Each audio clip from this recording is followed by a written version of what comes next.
Students, यह Lucent सामान्य ज्ञान का बुक है और पूरा बुक हम लोग कवर कर रहे हैं। आप भी मेरे साथ बुक कवर कर सकते हैं। आज का टॉपिक लिए हैं महाजनपदों का उदय, जैन धर्म और बौद्ध धर्म। एकदम चैप्टर वाइज चल रहे हैं। तो पांचवा चैप्टर आज महाजनपदों का उदय, फिर जैन धर्म देखेंगे, फिर बौद्ध धर्म। इसके बाद जो वीडियो आएगा उसमें हम लोग बाकी जो धर्म बच जाते हैं उन सभी को देखते जाएंगे। ये बुक आपको कोई भी एग्जाम लिख रहे हैं, आप रेलवे, एसएससी, किसी का भी एग्जाम लिखते हैं, सब में ये बुक पढ़ना रहता है। कोई भी प्रतियोगी परीक्षा का अगर आप तैयारी कर रहे हैं तो पढ़िए इसको। बुद्ध के जन्म के पूर्व 6ठी शताब्दी ईसा पूर्व में भारतवर्ष 16 जनपदों में बटा हुआ था। इसकी जानकारी हमें बौद्ध ग्रंथ अंगुत्तर निकाय से मिलती है। कहाँ से मिलती है? बौद्ध ग्रंथ अंगुत्तर निकाय से मिलती है। महाजनपद 16 लिखा हुआ है और ये टेबल वाइज है। इसमें सबसे पहले तो क्वेश्चन बनता है कि महाजनपद और उसकी राजधानी बताइए। और हम लोग को पता भी है कि ये क्वेश्चन पूछेगा, लेकिन हम लोग रटेंगे नहीं, इसको याद नहीं करेंगे, है ना। तो ये गलती है। जब आपको पता है कि महाजनपद और उसकी राजधानी पूछता है तो आप याद कर लीजिए उसको। अंग जो है महाजनपद, उसकी राजधानी चंपा है। मगध का गिरिब्रज या राजगिरी। काशी जो महाजनपद है उसकी राजधानी वाराणसी है। वत्स जो है उसका कौशाम्बी है। वज्जी जो महाजनपद है उसका राजधानी वैशाली, विदेह या मिथिला है। कौशल जो है उसकी राजधानी श्रावस्ती है। अवंती का उज्जैन या माहिष्मती है। मल जो है उसकी राजधानी कुशावती है और पंचाल जो है उसका है अहिच्छत्र कामपल्य। चेदी जो महाजनपद है उसका राजधानी शक्तिमती है। कुरु का इंद्रप्रस्थ है। मत्स्य महाजनपद का राजधानी जो है वो विराट नगर है। कंबोज का हाटक है और सूरसेन का मथुरा। अश्मक जो है उसकी राजधानी पोटली या पोतन है और गांधार है उसका राजधानी या उसकी राजधानी जो है तक्षशिला है। फिर देखिए यहाँ पे अभी जो आधुनिक क्षेत्र या स्थान है, आप वीडियो पॉज करके उसको पढ़ लीजिए, ठीक है, कि आपको पता रहे कि किस क्षेत्र के बारे में बात कर रहा है। ठीक है, चलिए हम लोग आगे बढ़ेंगे जैन धर्म के बारे में। जैन धर्म के संस्थापक एवं प्रथम तीर्थंकर ऋषभदेव थे। कल्पसूत्र जैन परंपरा का सर्वाधिक लोकप्रिय ग्रंथ है। इसके एक भाग में जैन धर्म के 24 तीर्थंकरों के जन्म से लेकर निर्वाण तक की विविध घटनाओं का वर्णन किया गया है। उनके जीवन की 5 प्रमुख घटनाओं को विशेष रूप से प्रस्तुत किया गया है: गर्भाधान, जन्म, गृह त्याग, ज्ञान प्राप्ति व प्रथम उपदेश। ठीक है, 5 कौन है? गर्भाधान है, जन्म हुआ, फिर उनका गृह त्याग किए, ज्ञान की प्राप्ति उनको हुई और प्रथम उपदेश जो दिए वो। जैन धर्म के 23वें तीर्थंकर पार्श्वनाथ थे, जो काशी के इक्ष्वाकु वंशीय राजा अश्वसेन के पुत्र थे। इन्होंने 30 वर्ष की अवस्था में संन्यास जीवन को स्वीकारा। इनके द्वारा दी गई शिक्षा थी हिंसा ना करना, सदा सत्य बोलना, चोरी ना करना और चौथा था संपत्ति ना रखना। महावीर स्वामी जैन धर्म के 24वें एवं अंतिम तीर्थंकर हुए। महावीर का जन्म 540 ईसा पूर्व में कुंडग्राम वैशाली में हुआ था। इनके पिता सिद्धार्थ ज्ञात्रिक कुल के सरदार थे और माता त्रिशला लिच्छवी राजा चेटक की बहन थी। महावीर की पत्नी का नाम यशोदा एवं पुत्री का नाम अनोजा प्रियदर्शनी था। महावीर के बचपन का नाम वर्धमान था। इन्होंने 30 वर्ष की उम्र में माता पिता की मृत्यु के पश्चात अपने बड़े भाई नंदीवर्धन से अनुमति लेकर संन्यास जीवन को स्वीकारा था। 12 वर्षों की कठिन तपस्या के बाद महावीर को जिव्रिक के समीप ऋजुपालिका नदी के तट पर साल वृक्ष के नीचे तपस्या करते हुए संपूर्ण ज्ञान का बोध हुआ। इसी समय से महावीर जिन यानी कि विजेता, आरहत, पूज्य और निर्ग्रंथ बंधनहीन कहलाए। अब यहाँ पढ़िए जो कॉलम में दिया हुआ है। महावीर के गर्भाधान के समय उनकी माता त्रिशला ने 14 वस्तुओं का स्वप्न देखा। 14 वस्तुएं थीं: हाथी, बैल, शेर, देवी लक्ष्मी, कलश, पालकी, सरोवर, छोटी नदी, अग्नि, ध्वज और माला अलग है, रत्नों का ढेर, सूर्य एवं चंद्रमा। उन्होंने अपने सपने के बारे में एक ज्योतिषियों से बात की। ज्योतिषी ने बताया कि वे एक ऐसे पुत्र को जन्म देंगी जो या तो राजाध्यक्ष होगा अथवा एक महान संत होगा, यानी कि बहुत बड़ा राजा बनेगा या फिर महान संत होगा। हम लोग जैन धर्म के बारे में पढ़ रहे हैं।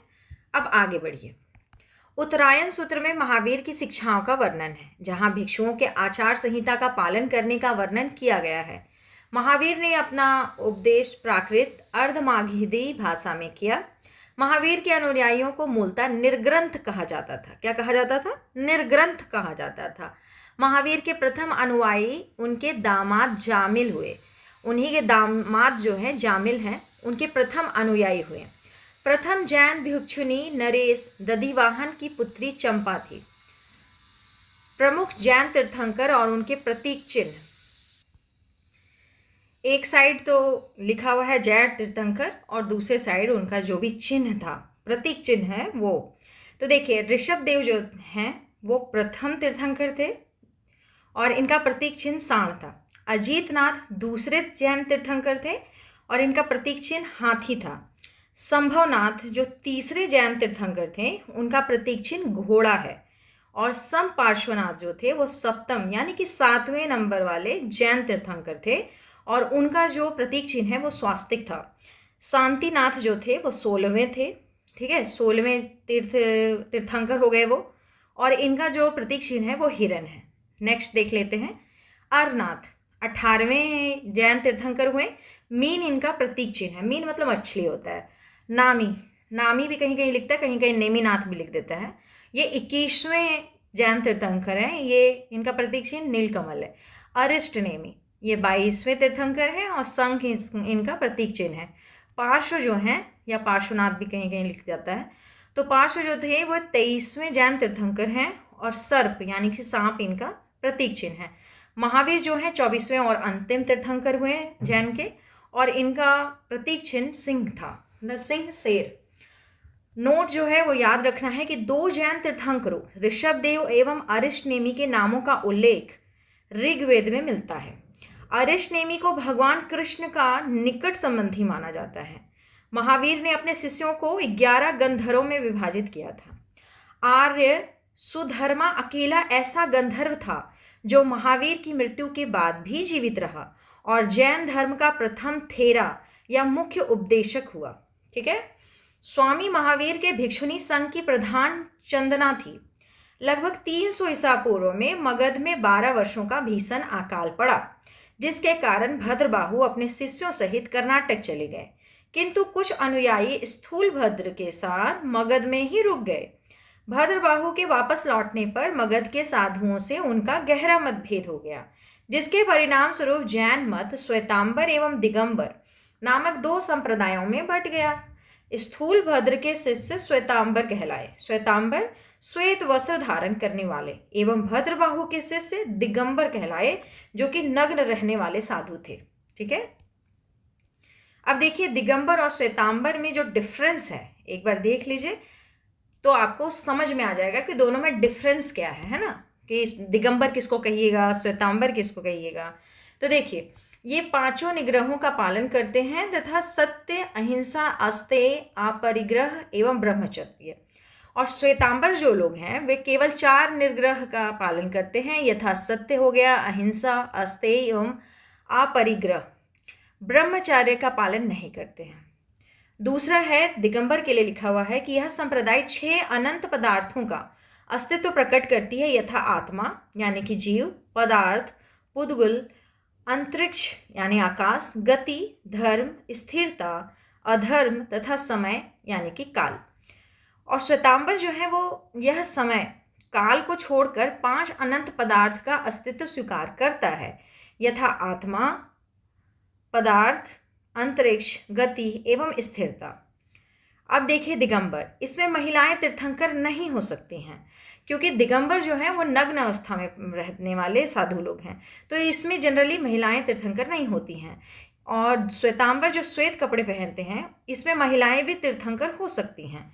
अगला जो है, दिगंबर में ये मानते हैं कि महावीर ने विवाह नहीं किया था। इनका मानना है कि भगवान शादी नहीं किए थे। लेकिन श्वेतांबर ये जानते हैं कि महावीर ने विवाह किया था और उन्हें संतान थी। दिगंबर में लिखा है 5वें नंबर में कि ये मानते हैं कि 19वें तीर्थंकर मल्लीनाथ पुरुष थे, लेकिन श्वेतांबर मानते हैं कि मल्लीनाथ एक स्त्री थी। अगला है कि दिगंबर का कहना है कि मूल जैन आगम ग्रंथ खो चुका है, यानी कि जो मूल ग्रंथ है ना इन लोगों का आगम, वो खो चुका है। लेकिन श्वेतांबर का ऐसा नहीं मानना है। ये जैन आगम ग्रंथ को स्वीकार करते हैं, वो मानते हैं कि वही है, खोया हुआ नहीं है। ठीक है। दिगंबर जो है ये मानते हैं कि कैवल्य प्राप्ति के बाद उपवास करके रहा जा सकता है। लेकिन श्वेतांबर मानते हैं कि कैवल्य प्राप्ति के बाद भी भोजन की तो आवश्यकता पड़ेगी, तो आवश्यकता पड़ती है। फिर देखिए, दिगंबर ये स्त्रियों के इसी जीवन में मुक्ति का विरोध करते हैं, और श्वेतांबर जो हैं वो जीवन में स्त्रियों की मुक्ति की अधिकारिणी मानते हैं, मतलब उनको भी अधिकार है मुक्ति का। 9वां नंबर है कि ये सफ़ेद वस्त्र नहीं पहनते हैं, क्योंकि इसे निर्वाण यानी कि मोक्ष बाधक मानते हैं। यानी कि सफ़ेद कपड़े पहनने से मोक्ष में देरी होगा या नहीं मिलेगा, ऐसा मानना दिगंबर का है। लेकिन श्वेतांबर का मानना है कि ये सफ़ेद वस्त्र पहनते हैं तथा इसे निर्वाण या मोक्ष में बाधक नहीं माना जाता। ठीक है, तो इतना हम दोनों में अंतर समझे। अब आगे बढ़ते हैं। अब देखिए, कुछ जैन संगीतियाँ हुई हैं। बौद्ध संगीति ऐसे ज़्यादा हुआ है, लेकिन जैन संगीति 2 हुआ है, तो आप दोनों को याद रखेंगे। प्रथम जैन संगीति 300 ईसा पूर्व में हुआ था, पाटलिपुत्र में हुआ था, और अध्यक्षता किसने की थी? तो स्थूलभद्र ने की थी। द्वितीय जो संगीति हुआ जैन संगीति, वो 512 ईस्वी में हुआ, नॉट ए ईसा पूर्व। ठीक है, ये ईसा पूर्व नहीं है, ईस्वी में हुआ। और स्थल कौन सा था? वल्लभी गुजरात था। और उस समय अध्यक्षता जो किए थे वो क्षमा श्रवण किए थे। जैन धर्म के त्रिरत्न है, इससे क्वेश्चन बहुत बार पूछा है। कौन कौन है? सम्यक दर्शन, सम्यक ज्ञान, सम्यक आचरण। सम्यक दर्शन मतलब होता है सही विश्वास, सम्यक ज्ञान का मतलब होता है सही ज्ञान, और सम्यक आचरण का मतलब होता है सही आचरण करना। त्रिरत्न के अनुशीलन में निम्न 5 महाव्रतों का पालन अनिवार्य है: अहिंसा, सत्यवचन, अस्तेय, अपरिग्रह एवं ब्रह्मचर्य। ठीक है, याद रखेंगे इसको। ठीक है ना, त्रिरत्न के अनुशीलन में निम्न 5 महाव्रतों का पालन अनिवार्य है। कौन कौन से? अहिंसा, सत्यवचन, अस्तेय, अपरिग्रह एवं ब्रह्मचर्य। जैन धर्म के 4 वरों शिक्षा, अन्न, चिकित्सा और आवास के सिद्धांत ने इसे लोकप्रिय बनाने में मदद की है। जैन धर्म में ईश्वर की मान्यता नहीं है। ठीक है, जैन धर्म में आत्मा की मान्यता है। जैनियों के अनुसार जीव यानी कि आत्मा न केवल मनुष्यों व पशु पक्षियों में, वरन पेड़ पौधों में, पत्थरों में व जल में भी पाया जाता है। जैन धर्म के अनुसार सृष्टि का निर्माण जीव तथा अजीव नामक 2 मूल तत्वों से हुआ है। जीव चेतन तत्व है और अजीव अचेतन या जड़ तत्व, पुद्गल, काल, आकाश, धर्म व अधर्म है। महावीर पुनर्जन्म एवं कर्मवाद में विश्वास करते थे। देख लीजिए, इसको जरूर याद रखिएगा कि पुनर्जन्म और कर्मवाद में विश्वास करते हैं महावीर। जैन धर्म के सप्तभंगी ज्ञान के अन्य नाम स्यादवाद व अनिकांतवाद है, जो जैन धर्म का मौलिक सिद्धांत है। जैन धर्म ने अपने आध्यात्मिक विचारों को सांख्य दर्शन से ग्रहण किया। जैन धर्म के प्रमुख त्यौहार हैं महावीर जयंती, पर्युषण, अष्टाहिका एवं दीपावली। जैन धर्म मानने वाले कुछ राजा थे: उदयन, वंद राजा, चंद्रगुप्त मौर्य, कलिंग नरेश खारवेल, राष्ट्रकूट राजा अमोघवर्ष और चंदेल शासक। मैसूर के गंग वंश के राजाओं के सेनापति एवं प्रधानमंत्री चामुंडराय के प्रोत्साहन से कर्नाटक के श्रवणबेलगोला में 10वीं शताब्दी के मध्य भाग में विशाल बाहुबली की ग्रेनाइट पत्थर की मूर्ति गोमतेश्वर की मूर्ति का निर्माण किया गया। गोमतेश्वर की प्रतिमा कायोत्सर्ग मुद्रा में है। महावीर तपस्या की इस मुद्रा में वह अपनी चारों ओर के वातावरण से अनभिज्ञ हैं। उनके पैरों में सांप लपेटे हुए हैं तथा चींटियों ने मिट्टी के घरौंदे बना दिए हैं। यह मूर्ति 18 मीटर या 57 फीट ऊंची है एवं एक ही चट्टान को काटकर बनाई गई है। यह विश्व में एक ही पत्थर से बनी, बिना किसी सहारे के खड़ी सबसे लंबी मूर्ति है। राजस्थान में माउंट आबू पर स्थित जैन मंदिर विमल शाह द्वारा बनवाए गए थे। काठियावाड़ गुजरात में पालिताना के निकट शत्रुंजय की पहाड़ियों में एक विशाल जैन तीर्थस्थल है, जहां एक साथ जुड़े हुए 20 मंदिर दर्शनीय हैं। खजुराहो में जैन मंदिरों का निर्माण चंदेल शासकों द्वारा किया गया था। एकदम इम्पॉर्टेंट है, इसको जरूर रट के रखिएगा कि खजुराहो में जैन मंदिरों का निर्माण चंदेल शासकों द्वारा किया गया था। आधुनिक तमिलनाडु के पुदुकोट्टई जिले में स्थित सीथनावासल वसल या सीतनवासल गुफाएं जैन धर्म से संबंधित हैं। मौर्योत्तर युग में मथुरा जैन धर्म का प्रसिद्ध केंद्र था। मथुरा कला का संबंध जैन धर्म से है। जैन तीर्थंकरों की जीवनी भद्रबाहु द्वारा रचित कल्प सूत्र में है। 72 वर्ष की आयु में महावीर की मृत्यु यानी कि निर्वाण 468 ईसा पूर्व में बिहार राज्य के पावापुरी राजगीर में हो गई। मल्ल राजा सिस्तिपाल के राजप्रसाद में महावीर स्वामी को निर्वाण प्राप्त हुआ था। जीवक चिंतामणि जैन संत तिरुक्तक्वेत्वर, क्या पढ़ेंगे इसको, तिरुक्तकत्वर, जो भी पढ़ेंगे देख लीजिएगा आप लोग ना। तिरुक्तकत्वर द्वारा लिखित संगम साहित्य का एक जैन महाकाव्य है। यह राजकुमार जीवक के बारे में है और इसे मन नूल विवाह की पुस्तक के रूप में जाना जाता है। किसके रूप में? विवाह की पुस्तक के रूप में जाना जाता है। अब आगे बढ़ेंगे हम लोग। जो इम्पॉर्टेंट है यहाँ नोट में लिखा हुआ है कि 6वीं से 9वीं शताब्दी के बीच बड़ोदरा के पास अकोटा गुजरात एवं पश्चिमी भारतीय क्षेत्र में कांस्य की अधिकांश मूर्तियां महावीर, पार्श्वनाथ या आदिनाथ जैसे तीर्थंकरों की बनाई जाती थी। इसमें तीर्थंकरों को एक सिंहासन पर विराजमान दिखाया गया है और उनमें ये तीर्थंकर अकेले या 3 से 24 तीर्थंकरों के समूह में प्रस्तुत किए गए हैं। इनके अलावा कुछ प्रमुख तीर्थंकरों की शासन देवियों या यक्षिणियों की नारी प्रतिमाएं भी बनाई जाने लगी। चक्रेश्वरी आदिनाथ की शासन देवी एवं अंबिका नेमिनाथ की शासन देवी हैं। ठीक है, याद रखेंगे। अब हो गया जैन धर्म समाप्त, बौद्ध धर्म को शुरू करते हैं। ठीक है, ध्यान से पढ़िएगा, बौद्ध धर्म से भी बहुत प्रश्न पूछे जाते हैं। दोनों मिला के 5 प्रश्न पूछे जाएंगे। बुद्ध के जीवन से संबंधित बौद्ध धर्म के प्रतीक। देखिए, जन्म जब हुआ उसका प्रतीक था कमल एवं साढ़। जब वो गृह त्याग किए यानी घर छोड़े तब वो था घोड़ा। ज्ञान जो मिला उनको वो पीपल या बोधि वृक्ष था। और प्रथम उपदेश जो दिए वो उसका प्रतीक चक्र था। और निर्वाण जो उनको प्राप्त हुआ या फिर उसको मृत्यु कहिए, उसका पद चिन्ह, निर्वाण जो है उनको, है ना, पद चिन्ह और मृत्यु स्तूप के रूप में जानते हैं। चलिए अब हम लोग पढ़ते हैं। बौद्ध धर्म के संस्थापक गौतम बुद्ध थे। इन्हें एशिया का ज्योतिपुंज, लाइट ऑफ एशिया कहा जाता है। गौतम का जन्म 563 ईसा पूर्व में कपिलवस्तु के लुम्बिनी नामक स्थान पर हुआ था। इनके पिता शुद्धोधन शाक्य गण के मुखिया थे। इनकी माता माया देवी की मृत्यु इनके जन्म के 7वें दिन हो गई थी। इनका लालन पालन सौतेली माँ प्रजापति गौतमी ने किया था। इनके बचपन का नाम सिद्धार्थ था। गौतम बुद्ध का विवाह 16 वर्ष की अवस्था में यशोधरा के साथ हुआ। इनके पुत्र का नाम राहुल था। सिद्धार्थ जब कपिलवस्तु की सैर पर निकले तो उन्होंने निम्न 4 दृश्यों को क्रमशः देखा। क्या क्या देखा? बूढ़ा व्यक्ति, एक बीमार व्यक्ति, शव एवं एक सन्यासी।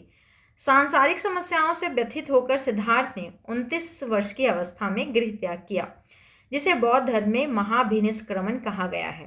गृह त्याग करने के बाद सिद्धार्थ यानी कि बुद्ध ने वैशाली के आलार कलाम से सांख्य दर्शन की शिक्षा ग्रहण की। आलार कलाम सिद्धार्थ के प्रथम गुरु हुए, जिससे उन्होंने शून्य का ज्ञान प्राप्त किया। तो याद रखिएगा, पहले गुरु का नाम आलार कलाम। ठीक है, आलार कलाम के बाद सिद्धार्थ ने राजगीर के रुद्रक रामपुत्र से शिक्षा ग्रहण की, जिससे उन्होंने योग का ज्ञान प्राप्त किया। उरुवेला में सिद्धार्थ को कौंडन्य, वप्पा, भादिया, महानामा एवं असागी नामक 5 साधक मिले। ठीक है, 5 साधक का नाम याद रखिएगा। तो 5 का नाम फिर से एक बार रिपीट करेंगे हम लोग। कौंडन्य, वप्पा, भादिया, महानामा एवं असागी। बिना अन्न जल ग्रहण किए 6 वर्ष की कठिन तपस्या के बाद 35 वर्ष की आयु में बैसाख की पूर्णिमा की रात निरंजना या फल्गु नदी, ठीक है, लोकल नाम इसका फल्गु नदी है, के किनारे पीपल वृक्ष के नीचे सिद्धार्थ को ज्ञान प्राप्त हुआ। ज्ञान प्राप्ति के बाद सिद्धार्थ बुद्ध के नाम से जाने गए। वह स्थान बोध गया कहलाया। बुद्ध ने अपना प्रथम उपदेश सारनाथ ऋषि पत्तनम में दिया, जिसे बौद्ध ग्रंथों में धर्म चक्र प्रवर्तन कहा गया है। ये भारी भरकम जितने शब्द है उसका समय या फिर क्या से रिलेटेड है वो याद रखिएगा। ठीक ना। बुद्ध ने अपने उपदेश जनसाधारण की भाषा पाली में दिए। बुद्ध ने अपने उपदेश कौशल, वैशाली, कौशाम्बी व अन्य राज्यों में दिए। सर्वाधिक उपदेश कौशल देश की राजधानी श्रावस्ती में दिए। तो पहला याद रखना है सारनाथ में दिए और सबसे ज़्यादा उपदेश कहाँ दिए? तो श्रावस्ती में दिए। इनके प्रमुख अनुयायी शासक थे बिंबिसार, प्रसेनजीत व उदयन। बुद्ध की मृत्यु 80 वर्ष की अवस्था में 483 ईसा पूर्व में कुशीनारा, देवरिया, उत्तर प्रदेश में चुंद द्वारा अर्पित भोजन करने के बाद हो गई, जिसे बौद्ध धर्म में महापरिनिर्वाण कहा गया है। मल्लों ने अत्यंत सम्मानपूर्वक बुद्ध का अंत्येष्टि संस्कार किया, बहुत ही सम्मानपूर्वक किया। ठीक है। एक अनुश्रुति के अनुसार मृत्यु के बाद बुद्ध के शरीर के अवशेषों को 8 भागों में बांटकर उन पर 8 स्तूपों का निर्माण कराया गया। बुद्ध के जन्म एवं मृत्यु की तिथि को चीनी परंपरा के कैंटोन अभिलेख के आधार पर निश्चित किया गया है। ठीक है। देखिए यहाँ पे एक स्टार मार्क लगा हुआ है। अद्भुत भारत लेख एएल बाशम के अनुसार 49 दिनों की तपस्या के बाद बुद्ध को ज्ञान की प्राप्ति हुई थी, और यहाँ लिखा है 6 वर्ष। ठीक है। तो यही स्टार मार्क को यहाँ पे कनेक्ट किया गया है, इस पे ध्यान रखेंगे। चलिए आगे बढ़ा जाए। अब बौद्ध धर्म के बारे में हमें विशद ज्ञान त्रिपिटक से मिलता है। ठीक है। त्रिपिटक, विनय पिटक, सूत्र पिटक व अभिधम्म पिटक, तीनों पिटकों की भाषा पाली है। पूछता है क्वेश्चन, ठीक है, कि पिटकों की भाषा क्या है? तो पाली है। थेरवाद मत की पाली त्रिपिटक सबसे पुराना है। सूत्र पिटक में बुद्ध के धार्मिक सिद्धांतों को संवाद के रूप में संकलित किया गया है। विनय पिटक में संघ के भिक्षु एवं भिक्षुणी के लिए बनाए गए नियमों का संग्रह किया गया है, और इसमें संघ के अनुशासन के तोड़ने पर किए जाने वाले प्रायश्चितों की सूची भी दी गई है। अभिधम्म पिटक में सूत्र पिटक में वर्णित सिद्धांतों को सुव्यवस्थित अनुशीलन के लिए आवश्यक सूचियों के सारांश तथा प्रश्नोत्तरी का समावेश किया गया है। नोट में याद रखिएगा कि पाली त्रिपिटकों को पहली शताब्दी ईसा पूर्व में श्रीलंका के शासक वत्तगामिनी की देखरेख में पहली बार लिपिबद्ध किया गया। ठीक है, एकदम याद रखेंगे इसको। सूत्र पिटक के 5 निकाय हैं। कौन कौन से?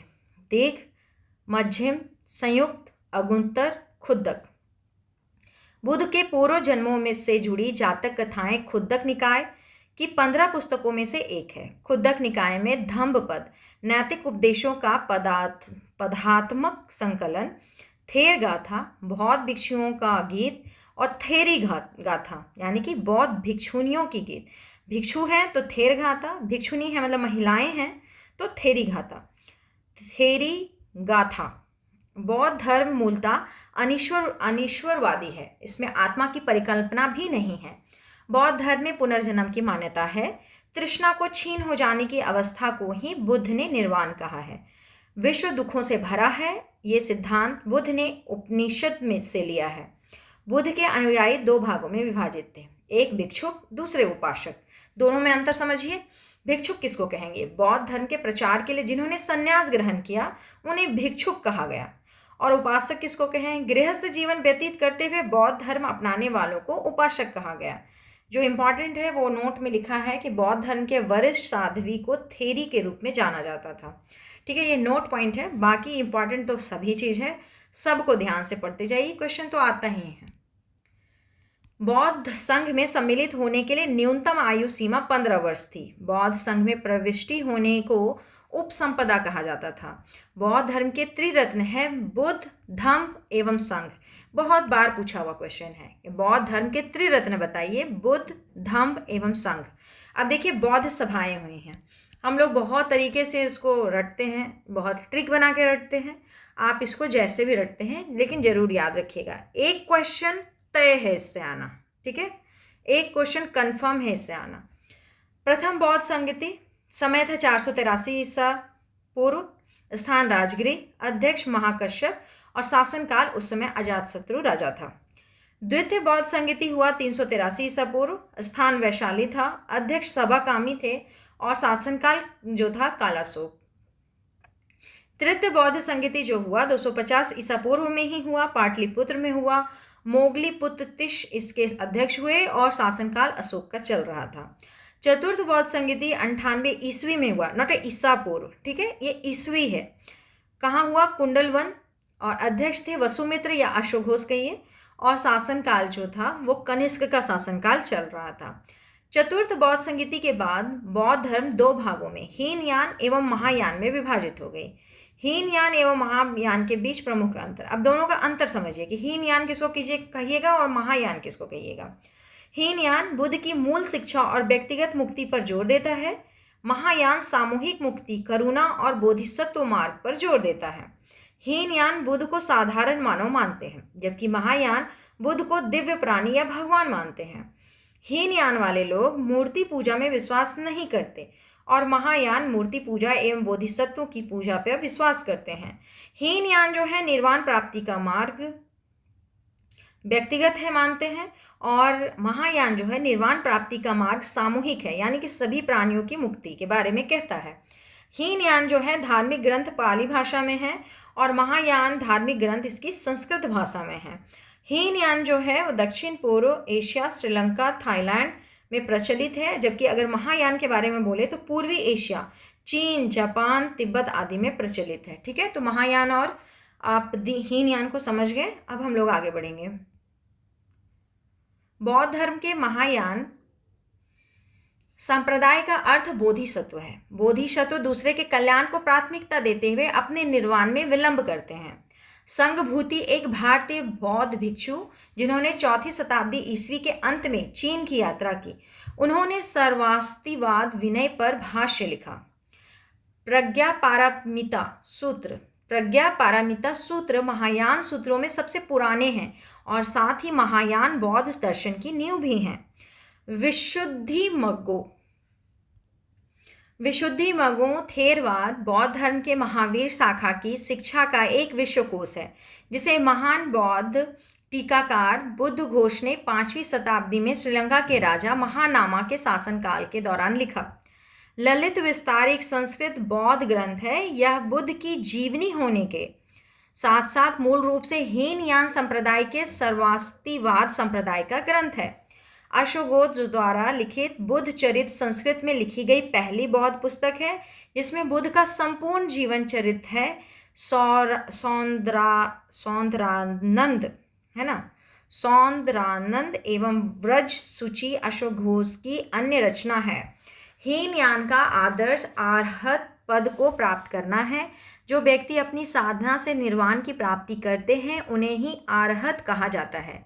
धार्मिक जुलूस का प्रारंभ सबसे पहले बौद्ध धर्म के द्वारा प्रारंभ किया गया। बौद्धों का सबसे पवित्र त्यौहार वैशाख पूर्णिमा है, जिसे बुद्ध पूर्णिमा के नाम से जाना जाता है। इसका महत्व इसलिए है कि बुद्ध पूर्णिमा के ही दिन बुद्ध का जन्म, ज्ञान की प्राप्ति एवं महानिर्वाण की प्राप्ति हुई। बुद्ध ने सांसारिक दुखों के संबंध में 4 आर्य सत्यों का उपदेश दिया। वे हैं दुख, दुख समुदाय, दुख निरोध गामिनी प्रतिपदा। ठीक है, चारों का नाम याद रखेंगे। दुख समुदाय, दुख निरोध गामिनी प्रतिपदा। इन सांसारिक दुखों से मुक्ति हेतु बुद्ध ने अष्टांगिक मार्ग की बात कही। यह साधन है सम्यक दृष्टि, सम्यक संकल्प, सम्यक वाणी, सम्यक कर्मांत, सम्यक आजीव, सम्यक व्यायाम, सम्यक स्मृति एवं सम्यक समाधि। बुद्ध के अनुसार अष्टांगिक मार्गों के पालन करने के उपरांत मनुष्य की भव तृष्णा नष्ट हो जाती है, उसे निर्वाण प्राप्त हो जाता है। निर्वाण बौद्ध धर्म का परम लक्ष्य है, जिसका अर्थ है दीपक का बुझ जाना, अर्थात जीवन मरण चक्र से मुक्त हो जाना। बुद्ध ने निर्वाण प्राप्ति को सरल बनाने के लिए निम्न 10 सीलों पर बल दिया। अहिंसा, सत्य, आस्तेय यानी कि चोरी ना करना, अपरिग्रह किसी प्रकार की संपत्ति ना रखना, मद्य सेवन ना करना, असमय भोजन ना करना यानी कि बिना समय, जब भूख लगे समय हो तभी भोजन करना, सुखप्रद बिस्तर पर नहीं सोना, धन संचय ना करना, स्त्रियों से दूर रहना और नृत्य गान आदि से दूर रहना। गृहस्थों के लिए केवल प्रथम 5 सील तथा भिक्षुओं के लिए 10 सील मानना अनिवार्य था। बुद्ध ने मध्यम मार्ग यानी कि मध्यमा प्रतिपदा का उपदेश दिया। अनीश्वरवाद के संबंध में बौद्ध धर्म एवं जैन धर्म में समानता है। जातक कथाएं प्रदर्शित करती हैं कि बोधिसत्वों का अवतार मनुष्य रूप में भी हो सकता है तथा पशुओं के रूप में भी। बोधिसत्वों के रूप में पुनर्जन्मों की दीर्घ श्रृंखला के अंतर्गत बुद्ध ने शाक्य मुनि के रूप में अपना अंतिम जन्म प्राप्त किया, किंतु इसके उपरांत मैत्रेय तथा अन्य अनाम बुद्ध की अभी अवतरित होने शेष हैं। सर्वाधिक बुद्ध मूर्तियों का निर्माण गांधार शैली में किया गया, लेकिन बुद्ध की प्रथम मूर्ति संभवतः मथुरा कला में बनी थी। एकदम इंपॉर्टेंट, रट जाइए आप इसको। बोधिसत्व के नीचे सर्वप्रथम जो देवालय बना था उसका निर्माण सम्राट अशोक ने किया था। उस देवालय के चारों ओर जो वेदिका बनी हुई है वह मौर्य काल के बाद लगभग 100 ईसा पूर्व में बनाई गई थी। मंदिर के भीतर बहुत से आलों दीवालों में जो प्रतिमाएं स्थापित हैं वे पाल राजाओं के शासनकाल में 8वीं शताब्दी में बनाई गई थी, लेकिन वास्तविक महाबोधि मंदिर जिस अवस्था में आज खड़ा है वह अधिकतर औपनिवेशिक काल में अपने 7वीं शताब्दी के पुराने रूप में बनाया गया है। मंदिर का रूपांकन असामान्य किस्म का है। ना तो इसे पूरी तरह द्रविड़ और ना ही नागर शैली का मंदिर कहा जा सकता है। यह नागर मंदिर की तरह संकरा है, लेकिन द्रविड़ मंदिर की तरह बिना मोड़ सीधे ऊपर की ओर उठा हुआ है। तिब्बत, भूटान एवं पड़ोसी देशों में बौद्ध धर्म का प्रचार पद्म संभव गुरु रिनपांच ने किया। इनका संबंध बौद्ध धर्म के वज्रयान शाखा से था। इनकी 121 फीट ऊंची मूर्ति हिमाचल प्रदेश रेवालसर झील में है। भारत में उपासना की जाने वाली प्रथम मूर्ति संभवतः बुद्ध की थी। स्तूप जो है वो देखिए, स्तूप वैदिक काल से भारत में प्रचलित समाधान टीले थे जिसमें मृतकों के अवशेष और राख को रखा जाता था। अशोक के शासनकाल में स्तूप कला अपने चरमोत्कर्ष पर पहुंच गई। उसने अपने राज्य काल के दौरान लगभग 84,000 स्तूप बनवाए। बहुत ज़्यादा नंबर है, 84,000 स्तूप बनवाए। भारत के महत्वपूर्ण बौद्ध मठ देखिए, ठीक है। टाबो मठ जो है तबो गांव स्पीति घाटी हिमाचल प्रदेश में है। नामग्याल मठ जो है धर्मशाला हिमाचल प्रदेश में है। हेमिस मठ लद्दाख में है। थिकसे मठ भी लद्दाख में है और सासुर मठ लाहौल स्पीति हिमाचल प्रदेश में है। मिंड्रालिंग मठ देहरादून उत्तराखंड में है। रूमटेक मठ जो है गंगटोक सिक्किम में है। तवांग मठ तवांग अरुणाचल प्रदेश में है और नामड्रलिंग मठ मैसूर कर्नाटक में है। बोधि मंडप मठ जो है बोधगया बिहार में है। वैदिक परंपरा से प्रेरित स्तूपों को बौद्धों द्वारा लोकप्रिय बनाया गया। बुद्ध के मृत्यु के बाद बुद्ध के शरीर के अवशेष 8 भागों में विभाजित कर स्तूपों के नीचे रख दिए गए थे। स्तूपों को 5 श्रेणियों में वर्गीकृत किया जा सकता है: अवशेष स्तूप, वस्तु स्तूप, स्मारक स्तूप, प्रतीकात्मक स्तूप और मन्नत स्तूप। अब देखिए दोस्त, सब में डिफरेंस क्या है और क्या है ये। सबसे पहले अवशेष स्तूप, जिसमें बुद्ध और अन्य धार्मिक व्यक्तियों के अवशेष रखे गए हैं, जैसे सांची का स्तूप। तो कभी भी क्वेश्चन आए तो सांची का स्तूप कैसा स्तूप है? अवशेष स्तूप है। जिसमें अब अगला है वस्तु स्तूप, जिसमें बुद्ध या उनके शिष्यों से संबंधित वस्तुएं रखी गई हैं, जैसे वैशाली का स्तूप। तो वैशाली का स्तूप क्या है? एक वस्तु स्तूप है, क्योंकि वहाँ पर बुद्ध या उनके से संबंधित जितने भी शिष्य थे और उनके जो सामान थे वो वहाँ रखे हुए हैं। स्मारक स्तूप किसको कहेंगे? जो बुद्ध और उनके शिष्यों के जीवन की घटनाओं को याद करने के लिए बनाए गए हैं, जैसे श्रीलंका के अनुराधापुर का स्तूप। फिर है प्रतीकात्मक स्तूप, जो बौद्ध धर्म शास्त्र के विभिन्न पहलुओं के प्रतीक के लिए बनाए गए हैं, जैसे लेह स्तूप। ठीक है, ये प्रतीकात्मक स्तूप है। मन्नत स्तूप किसको कहेंगे? जो यात्राओं के उपलक्ष्य में या आध्यात्मिक लाभ प्राप्त करने के लिए बनाए गए थे, वो मन्नत स्तूप है। अशोक द्वारा बनाए गए स्तूपों में सबसे प्रसिद्ध मध्य प्रदेश का सांची स्तूप है। ठीक है, वो अवशेष स्तूप है। उत्तर प्रदेश में पिप्पर हवा का स्तूप सबसे प्राचीनतम स्तूप है। स्तूप आमतौर पर अवशेषों का निक्षेपागार होता था। ठीक है, बौद्ध परंपरा में स्तूप एक संकल्प अर्पित या स्मारक संरचना होती थी। नोट: भाजा गुफाएं ईसा पूर्व 2वीं शताब्दी के दौरान निर्मित 22 चट्टानों को काटकर बनाई गई गुफाओं का एक समूह है। यह महाराष्ट्र के लोनावला के पास पुणे जिले में स्थित है। यह हीनयान बौद्ध संप्रदाय से संबंधित है। गुफा में कई स्तूप हैं। ठीक है, कई स्तूप हैं ऐसा बताया जा रहा है। बंगाल क्षेत्र में पाल राजवंश के शासन काल के दौरान बौद्ध धर्म की वज्रयान शाखा के विकास के प्रभाव से बौद्ध देवियों की पूजा की जाने लगी थी। इसके अंतर्गत तारा देवी की मूर्तियां अत्यंत लोकप्रिय हुईं। इन मूर्तियों में तारा को एक सिंहासन पर विराजमान दिखाया गया है। उनके साथ एक टेढ़ी कमल नाग उगी हुई दिखाई गई है और उनका दाहिना हाथ अभय मुद्रा में उठा हुआ दिखाया गया है। बोधिसत्व पद पाणी की पेंटिंग 5वीं शताब्दी के उत्तरार्ध के अजंता मठ की गुफा 1 में देखी जा सकती है। अजंता की ये गुफा वर्तमान औरंगाबाद महाराष्ट्र में स्थित है। यहाँ की गुफाएं सभी तीनों रूपों वास्तुकला, मूर्तिकला और चित्रकला से संबंधित हैं। यहाँ बड़े चैत्य विहार जिन्हें मूर्तियों और चित्रों से सजाया गया है। ठीक है, तो चलिए, वीडियो तो काफ़ी लंबा हो गया है, 34 मिनट हो गया, 35 हो ही जाएगा अब थोड़ी देर में। तो चलिए मान लेते हैं कि 35 मिनट का वीडियो हो चुका है। तो शैव धर्म और बाकी जो धर्म है, शैव धर्म हो जाएगा, इस्लाम धर्म हो जाएगा, ईसाई धर्म हो जाएगा, ये सभी हम लोग अगले वीडियो में कवर कर लेंगे। ठीक है, आप इसको लगातार पढ़ते रहिए, पूरा वीडियो देखिए, और जो भी आपको क्वेश्चंस हैं, कुछ पूछना है या आपको कोई टॉपिक पढ़ना है, तो आप उसको कमेंट बॉक्स में कमेंट कर सकते हैं। बाकी थैंक यू।